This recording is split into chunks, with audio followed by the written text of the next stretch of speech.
How are Thanks for you? joining us. Pleasure. Yes, I mean, I either know what I'm talking about or I don't. And if I don't, I'll say I don't know. But if you're asking me about my children, I don't need to rehearse. And and when we're talking about the automobile industry, it's as if you're talking to me about my children. I don't need a lot of practice, I mean, Okay. and that I doesn't agree with you. that doesn't mean I know everything, certainly not, but I know what I know, and then Well, of course, our disclaimer is, of course, the opinions today are the views of our guests, you, not necessarily us. And even though we may agree with you, but neither that or the show or Ian or myself. Yep. Uh, And then basically the show tomorrow is the OEM. Will the OEMs change retail, which we know has been kind of a hot button issue lately, especially with sure. Ford and others going, well, we have electric cars and we're going to change the model. What does that mean? Well, no one really knows, but it's definitely an interesting conversation. I don't know how much you know about me and Jeff, but you probably know more about me than Jeff, so maybe Jeff can talk a little bit about him. Sounds good. I've been in the industry a long, long time. I had hair when I started, and Me too. yeah, I only admit to 30 years and been, both domestic import stores and everything from salesperson to GM, et cetera, et cetera. Used car guy, and now I'm doing this, and I've got a piece of a used car lot just outside of Vancouver, BC. And I've got a family history in the business. I worked for a Honda store in the local market here, originally from Toronto, but I worked for a Honda store here, which at the time was one of the largest in Canada, for close to 10 years. And I've worked with dealers for 10 years in various industries. And I'm a co-host of the Auto Hub Show. I've been doing it almost 3 years. My focus has always been customer experience, transparency has yours been and is. And I met you the first time, I believe, in Las Vegas when the gentleman in charge of Subaru, no, it was Ford Motor Company, was speaking. You put your hand up and said, you're looking for a new job because Honda needs some help. Yeah, that would be, oh my gosh, what is Scott, what is Scott's last name? Was it Uh, Monty? it was, it was Scott Monty, exactly that. My God, I can't believe. And Scott was a brilliant marketer, way ahead of his time, when he was with Scott. Yeah, And your when he was speech with was, Scott. by the way, fantastic as well. But I thought that was it. I appreciate that. It was not Scott Monty was not an easy act to follow. Yeah, I mean, he was interesting because I think he was the first Ford dealer or first manufacturer to tweet back to people, Yeah. which people thought was nuts at the time. Well, yeah, Elon Musk gets a lot of credit for being accountable to the shareholders, and Scott was doing it a long time before. And of course, he came out with some great campaigns that were 100% digital, and they did better than the multi-million-dollar television campaigns, his digital campaigns they did. So he was way out ahead. And I remember a dear friend of mine, Sean Wolfington, at the time said, "Pay attention to him." Scott was there with his little bow tie and everything, but Scott was, he had a lot of substance behind that bow tie. Yeah, I remember him talking in the speech going, if someone had told me 2 years ago that I'd be working in Detroit for an automotive manufacturer, I would have said they were freaking nuts. Yeah, and by the way, he worked with or under Alan Malawi. Yeah, And, so that crew was a pretty damn bright crew there. So he was part of a great period of time and growth for the Ford Motor Company. Unfortunately, Mark Fields was part of that group too, and he kind of proved that quickly. Yeah, there's a lot of bright in that room. And maybe, Brian, you can tell us a little bit about your background for the people that don't know. I started out in the automobile business on May the 10th, 1982. So this May I'll be 40 years, and I'm blessed. I'm blessed to have my children with one wife, and I'm blessed to have my career with one organization. And some might call me a tree hugger for staying in one place for so long. And I made a simple rule many years ago. The day I can't grow at Paragon is the day I'll be gone. And this industry has been changing so much over so many years. I've been blessed to be able to stay loyal to my company and to continue to grow my career. And so I'm very thankful for that. Appreciate that.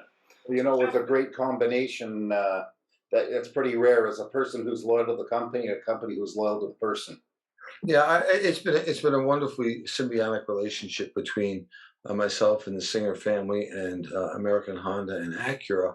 There's so many dynamics, and so many young people want to get into business today. They want to be on their own, and I've never worked for more people than since I became a partner. You work for of course, your partner. You work for and with the manufacturer. You work for and with your staff. You work for and with the Attorney General. You work for and with Consumer Affairs, and you work for and with, of course, your consumers. So I'm a servant to a lot of different masters, and I think people, when they think about being an owner and how glorious it is, and it is, it has certain benefits, but I think those of us that have been around a long time understand our servant role in serving these different masters that we're blessed to serve. fantastic. Do you want to start, Jeff, with questions, or do you want me to start? Sure, by all means. So, Brian, the topic of the show tomorrow, and of course this show today, is will the OEMs change retail? And a couple of months ago, we decided to do the show because there was an article, and it was both on LinkedIn and also on the various platforms, Automotive News, etc., that Mercedes in Europe is looking towards changing the model, where they're going to go to a manufacturer-driven sales channel, and then the dealerships will become their distribution and service centers. Yeah. And I can't remember who it was, but somebody posted a question on LinkedIn and created a tremendous amount of questions and comments. And of course, just like anything, there's comments like, "Yeah, that's great. That sucks. They're out to take us over." Uh-huh. And this prompted a lot of discussions with people we talked to. Yeah. So, the feeling is that could come here, especially from the manufacturers that are pushing that. And frankly, here in Canada is no different than the States. We're just a little further spread apart. What's your opinion? Where's that going? Well, when you say the manufacturers here could, what are you talking about? It's the same manufacturers. And in fact, I was blessed to speak for Spain's version of NADA about 4 weeks ago in Spain. And you said it could come to Europe. It's already there.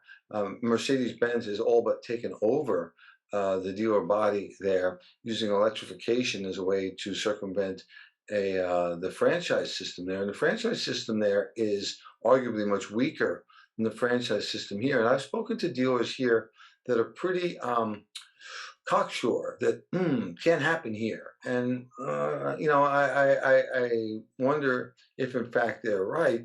I do believe in many states the franchise laws are stronger here than in Europe, and I certainly don't know enough about the European laws to make that statement, but I perceive that the franchise laws here are stronger.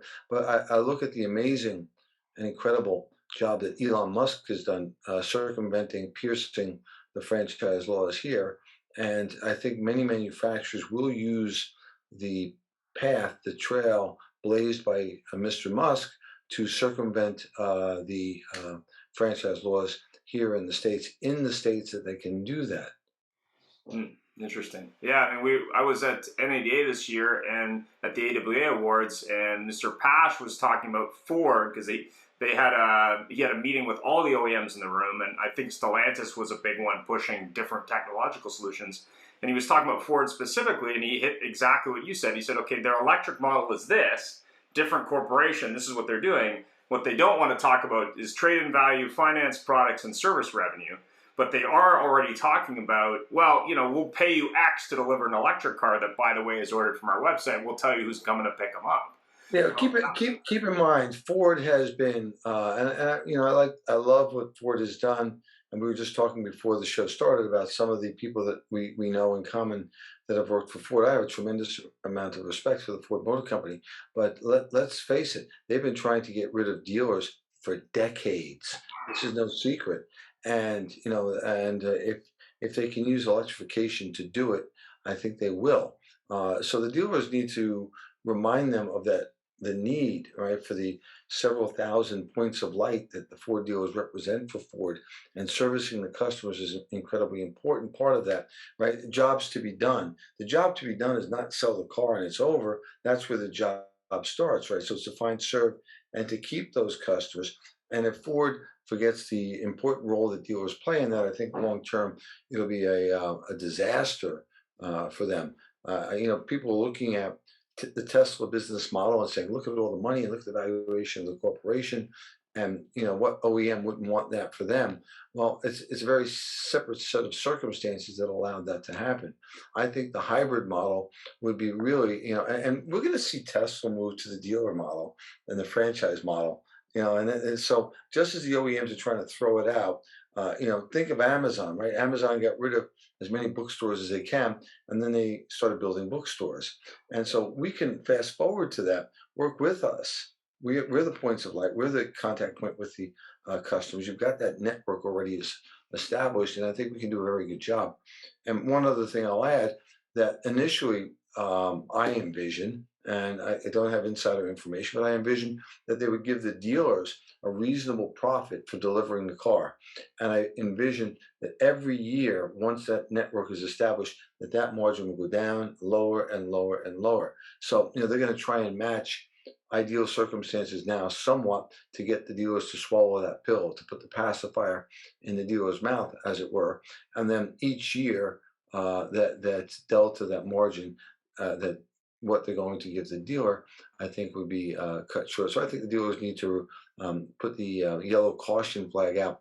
And I had the pleasure of Thursday night sitting at a restaurant, and a Ford dealer in the New York market sat down next to me. We were having this exact conversation, and he was a little bit too short. No, we're good. It can't happen here. Won't happen here. Won't happen in New York. And the restaurant we were having dinner at was, very close in proximity to a Tesla dealership that was in a shopping center that I was told that can never happen here in New York State. So be very careful about that smugness that we can have.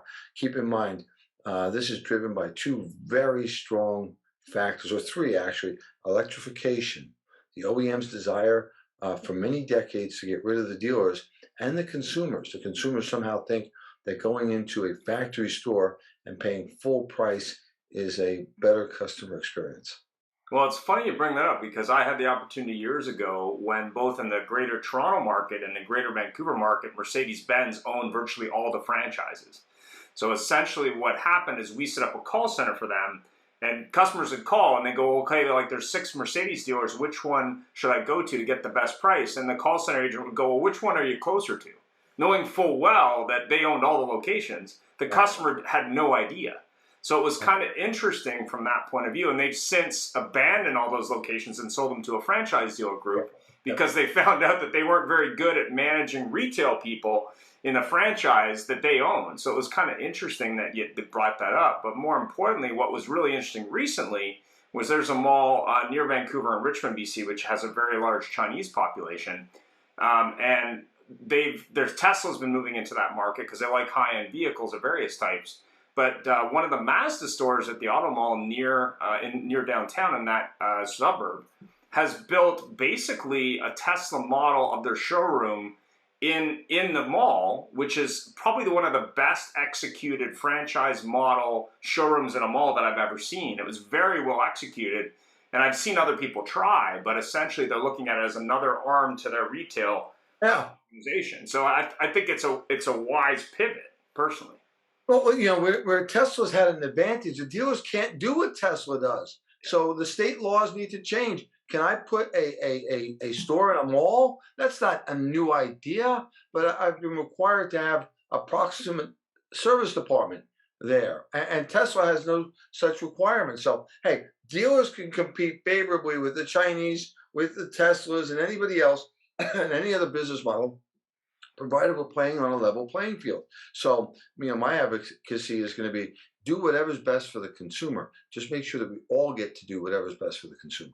That's where Tesla's coming up short in the last few years, is that customer experience. I met a guy the other day, just took delivery of a Model 3, a base Model 3. That's garbage. Yeah, and he was oh yeah.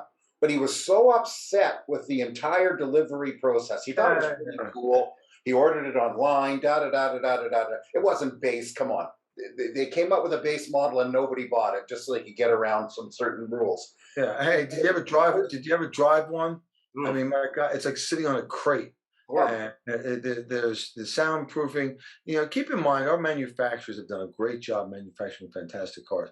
The key for Tesla has been the electric, the wow effect, and it's got a giant iPad on the screen. But Yeah. the car itself is basic. It's very basic. And you know, I've had several colleagues that when they got it, they were all super impressed with the acceleration.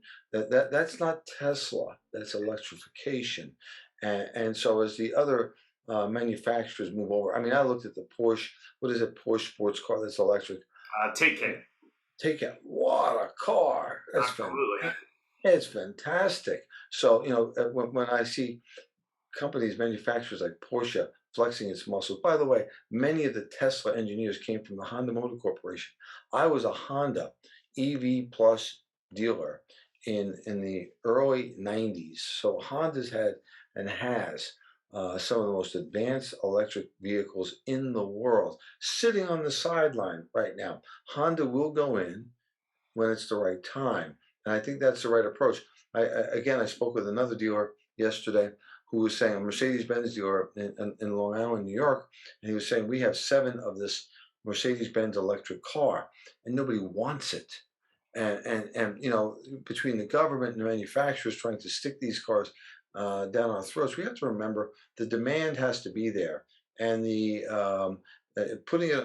demand, putting the emphasis on the supply side and hurrying up and building these things. The OEMs are going to see just how dependent they are on a strong dealer network when they build too many of these cars that people don't want. And you can't, and they won't be able to discount it enough to create demand. There's got to be demand there. So they need to just slow it down. Our cars right now are the most fuel efficient they've ever been. Let's do everything we can to move in a direction that improves the environment. And if that's electrification, great. I have some questions around that, but that's for a different show. Let's do it at a pace that makes sense. Let's let the infrastructure be there in advance, so the people that live in cities like New York City won't have to go out and buy a 3,000-foot long extension cord to charge their car and hang them out of apartment buildings. And maybe that's an exaggeration, but maybe it's not. The infrastructure is not there. Some of the OEMs have this wonderful idea of making the dealerships get multiple charging stations, and I think that's a great idea for service customers. I don't think customers or the customer experience will be enhanced by customers having to go to the dealership to charge their car once a week, once a day. I don't think that's a good customer experience. 100% agree. I saw one of the new Mercedes at a local dealer. The salesman, they had it hidden in a storage, place because they're not even showing in the showroom, by the way. And I was like, well, it's a well-built car, but it's a quite expensive car, much like the Porsche. But at the end of the day, at least the Germans and the Japanese and others can build cars at scale. Oh, At the come right on. We time, know this. We who know knows? this already. Yeah, But the reality is there's an extra X amount of thousands of dollars in cost in the electric car. yeah, The fuel savings it'll take you 200 years to get the benefit of the fuel savings.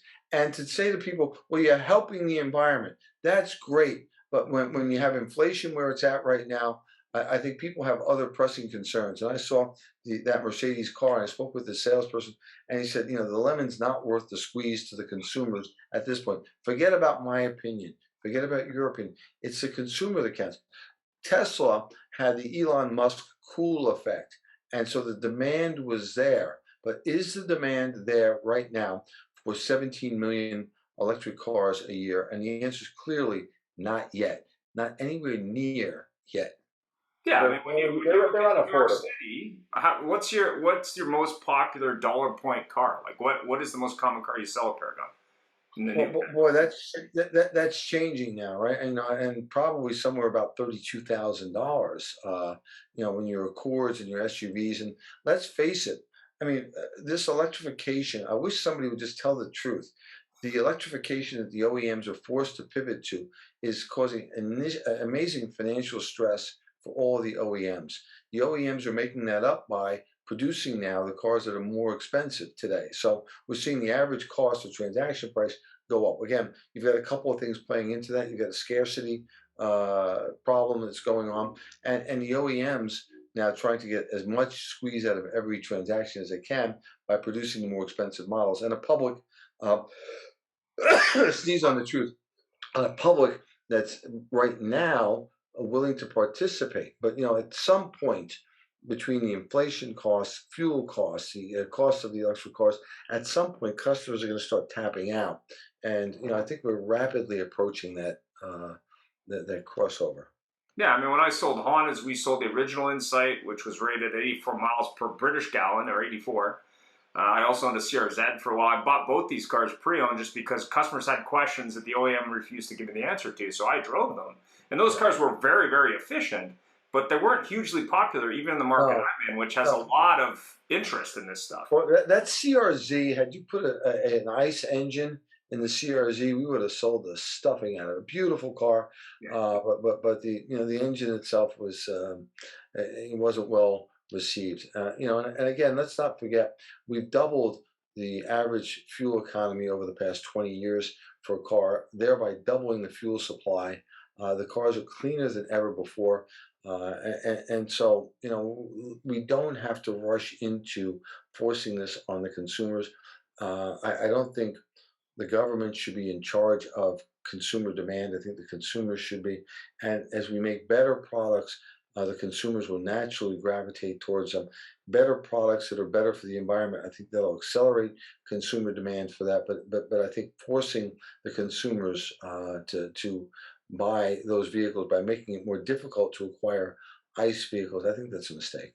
So what do you think if you were to jump from being a dealer to working at the OEM? I know you're not going to do that, but if you were to jump with that mindset, what would you recommend the OEM do to adapt?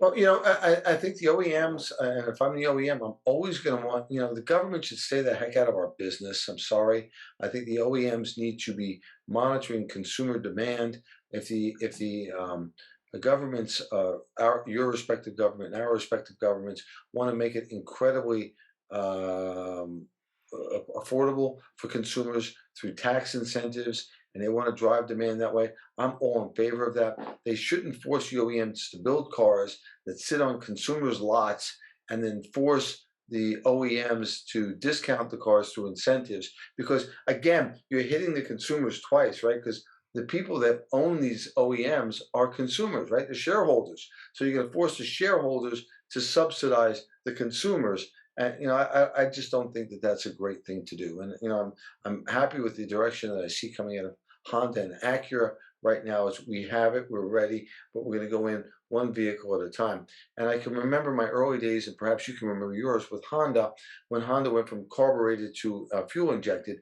And what they did was, in each model, they had a Civic SI, and that particular model had fuel injection. They had an Accord LX and an LXI, where they were introducing the fuel injection, and they introduced it in each of the different classifications that we had to gradually increase that as the acceptance of a fuel injected vehicle over a carbureted vehicle was achieved. So they didn't force the market on that. There was still some old timers at that time that said, no, carbureted is the way to go. I don't trust those fuel injected vehicles. And back in the day, there was a controversy about fuel injection. People were not quite sure, and obviously later on that's been overcome with time. So I think that the way that Honda had approached that in the past, and hopefully the way they approach electrification, introducing it one model at a time, I think would be the right approach. And the same was true with ABS back in the day as well. Oh, no doubt, no doubt. I drove a European Prelude a year and a half or 2 years before Honda had it here, and they called it actually ALB, anti-lock brakes.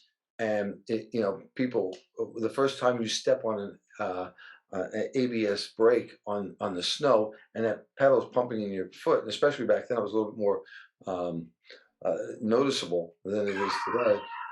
What the heck is that? But I remember how cool it was to look at the snow prints and seeing the different tracks that had happened, and then realizing that that technology has been out for quite a number of years prior to that in airplanes, and and again there was greater acceptance. And the same thing with airbags. They have one in a car, then two in a car, and so I think the gradual approach is the way to go. I remember, see, you mentioned anti-lock brakes. I remember seeing that in 1974 Lincoln Mark IV. And there was this on the brake paddle, which was that big, there was this thing there that said anti-lock braking system. And it was like, what the heck's this? Mind you, those really needed it. Yeah, they sure did. They sure did. And because you would step on the brakes, those things would lock up and you'd be in a spin. Unless, it'd be an instant spin on dry roads, let alone ice. Exactly. So a question for you. What, and this is hypothetical, and you can certainly pass on answering this. If your manufacturer were to say to you, in 5 years, we're going to be doing this directly, and you're going to become delivery centers, how would you handle that?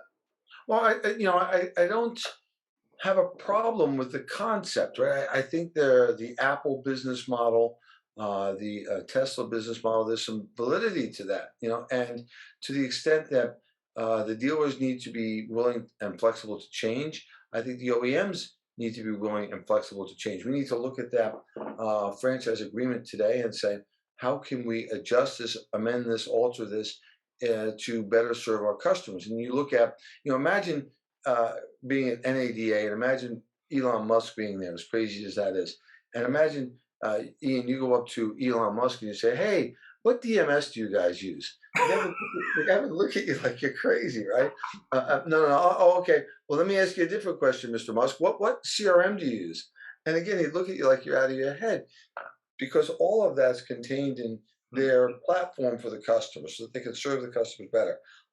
I would love to see the OEMs and the dealers share a platform where all of those points of light, all that information is shared so that we can better serve our customers. That's going to take a tremendous amount of restructuring.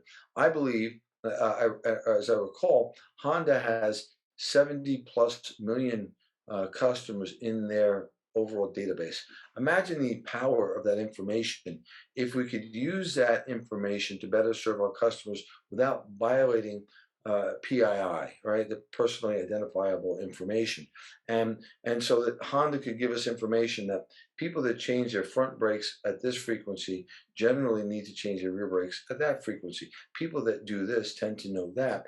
And for us to have those data points so that when any customer entered into our information, our IMS, and I'm coining and changing a term, instead of a data management system, imagine if we had an intelligence management system. And so wherever in the dealership you entered the customer's information as the IMS, you had a world of information. People like this tend to do that so that we can better serve the customers. And it's not about having creepy information. It's just about really, the Google mantra: know me better, serve me faster, and wow me everywhere. And if I could give you information and say, Ian, people like you tend to do this, and why don't we take a look at some of these things, you would have the right to say, no, I'm not interested, or, oh, that's great. And how many times when it comes to Spotify, you pick a music, an album or something that says you may also like, and they show you 5 albums below, and sure enough, aren't you frustrated and angry that they're right? You do like those other 3 albums, because we all think they were so unique, and there are certainly patterns, and to be able to use those patterns to better serve the customers while protecting their right to privacy, I think would be a great opportunity for the OEMs to embrace by sharing some of that data with us. So you've got the data manufacturers have silos for their finance department, the service department, the sales department, and the used car department, and the customer, as far as the customer is concerned, they're a customer.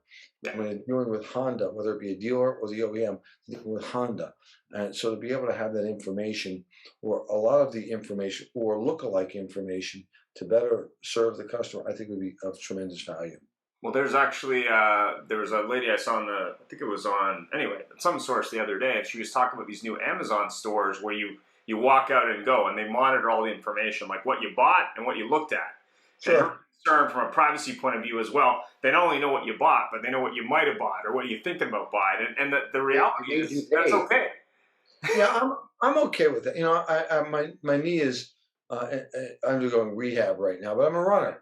So if I search for a pair of sneakers and that happens to tell a lot of different advertisers I'm a runner, and I get served running stuff, I'm personally really good with that. I'd much rather be served running stuff than women's apparel for the summer. And so there are benefits there, and provided it's not too creepy, and provided when I say no, they stop. I think there's a real value to that. To be served things, and there was a Netflix series I was watching probably about 2 years ago. I was watching it at my house, and I'm not much of a television person, but whatever the series was, I was really caught up on it. And I was at my daughter's house at a separate location not too long after that, and I wanted to pick up the series. And for the first time, I really experienced what a customized, scalable platform can do. And I logged onto her Netflix account to watch the series, and her Netflix account was completely different than mine. Right, the homepage and the offerings were geared towards, at that time she was probably a 26-year-old woman, and it was, the stuff she liked. It was very girly women love stuff. That was not that all women are like that. My daughter happened to be that profile, and my stuff was documentaries of war and whatever, running and stuff like that. And I realized, wow, we both have Netflix. That's a completely different experience. And I thought, wow, those guys really have that down. And I think that's just really a benefit to customers. And there's certainly some consumers and some people that would disagree with that, but from my perspective, that is a service. That I think was we're a behind service. on that. I think our industry is definitely suffering from that because, you know, somebody will come in, they will look at a car, they'll go online, and Well, Google knows exactly what they've been looking at, but we don't. we're not suffering from it. We're horrible at it. The average dealer website is one size fits all, and you can go to that website 27 different times, and it doesn't know who the heck you are. You may have dealt with that dealership and purchased several cars from that dealership. For the most part, the website doesn't know who you are. At Paragon, we've made some real progress there. Our website does know who you are. It'll self-populate fields. That's a benefit. It'll self-populate applications. So we're getting there, painfully slow, but we're getting there in having a customizable, scalable experience for our customers. Yeah, I mean, when you look at that information, and when you also look at the fact that the manufacturer. I mean, I had some discussions both with Honda USA, but also with Honda Canada about the data that the company I work for during the day, NABDAT, has on customers for our clients, and it was surprising just the disconnect between the OEM and the market. Even, I mean, they're using Polk data and other data, but wouldn't it be useful to know, which customer visited what location in a given market and which locations maybe they didn't buy from? I mean, just those basic touch points are really interesting. But more importantly, from a point of view of a manufacturer, to use the example of silos, wouldn't it be nice to know what we should be building based on what people actually want to buy? Not what we sold the dealer, but what the customer actually wants in And terms I of think that type I, of customer, right? I think a lot of these sites like Cars.com and Yeah. Auto Trader have been able to do a great job manufacturing profits by selling that data, right, to OEMs and others. And with everyone buying the data, wouldn't it be great if our manufacturer, was the first to actually use that to better serve the customer in a way that's tangible to the dealers? What a novel idea. But I had a question though. If you're a dealer and you're worried about the OEM changing your model, how do you protect your investment in terms of, we talk a lot on the show about, the right tiles and the right building and the right footprint. And we had a dealer from New Jersey who happens to own a Cadillac dealer who was talking about investing, I think, about $2 million for the new electric Cadillac. How do you strategize to protect your investment moving forward when you may or may not have a big change from the OEM that impacts that? Well, look at the relationship. It's the dealer, it's the OEM. Like we're two separate entities, and to the consumer, it should be one. I think we all have to understand that the current business model, the way it's set up, is not sustainable. We've got to make it more cost effective for dealers to serve customers. You look at the output per transaction, excuse me, the output per outlet for Tesla, and they've got these two car showrooms that are producing lots of sales. I think there's a business model for that, that we have these really high tech temples to the brand, like an Apple store, but where the customers can come in and really interact with the cars, not just sit in them and then come on over to my desk, but really experience the cars. The temple to the brand would be experiential. We could create ways of having a more monogamous relationship with our customers where they really enjoy that. We do 90% of the paperwork or electric work before they come in, and they come in just to get the car, and it's a freaking fantastic experience. What if you could test drive one of these EVs in a simulator inside the showroom, but the simulator really gives you the feeling of the acceleration and drive of that particular vehicle in an urban setting or mountain setting, or whatever the setting the customers can experience. You can pick that right there. You got a fairly sophisticated way of them experiencing that customer. I think that's what. Sorry, Brian. Did you see at NADA there was? I'm not even sure what the vendor was, but they had a simulator there with a racing simulator. Yeah, That sort of stuff. we have a place in New York City. It's called the Classic Car Club, and it's a subscription-based car club for big shots to be able to drive fancy pants cars whenever they want. And you can drive a Ferrari today, a Porsche tomorrow. And I'm a member of the club, and I'm a member of the club not because I want to drive fancy pants cars, but I really love the concept of that. And being a member, I have taken out exactly 0 cars from there. I just I just respect the model. It was really more of a learning experience. But they have, in a place like this, they've got 3 simulators. I think they have 3 simulators upstairs in the Classic Car Club, and they cost a bunch of money. And we had a couple of race car drivers there from the Team Penske, and they drove in those simulators and said it was the closest thing to driving a race car they ever had. Why don't we have that at the point of sale for Honda and for Acura? And why doesn't the manufacturer produce this in a cost-effective manner for us to better serve our customers, to create an experience that's memorable and consistent throughout the Honda and Acura stores across the country? Don't look for 100,000 square foot showroom, but look for a showroom that makes a meaningful impact on the customer. Create a temple for the brand. And so, I'm going to spend the rest of my career advocating for things along those lines. The dealers, the OEMs that think they can do without the dealers, wait till they start backing up on the port, wait till they start backing up on the boat, wait till they start backing up on the railheads, and we'll see the OEMs going to their big horses to try and help them get out of the problem that they created.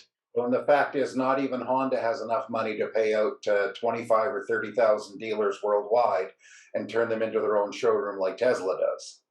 Well, Tesla started out one at a time, so they grew that. And they're able to do that, and we've got this. Why are we turning the existing dealer body into an albatross and not an advantage for distribution points? We've got the distribution points out there, and to really get together. And the National Dealer Advisory Boards for Honda, they do a good job, but I think it's time for us to really hold those men and women that make up that board and Honda accountable to what are we going to do to make an actual impact, a real impact. And the feedback that they give the OEM is great. The OEMs, all of them are slow to change, and I get it.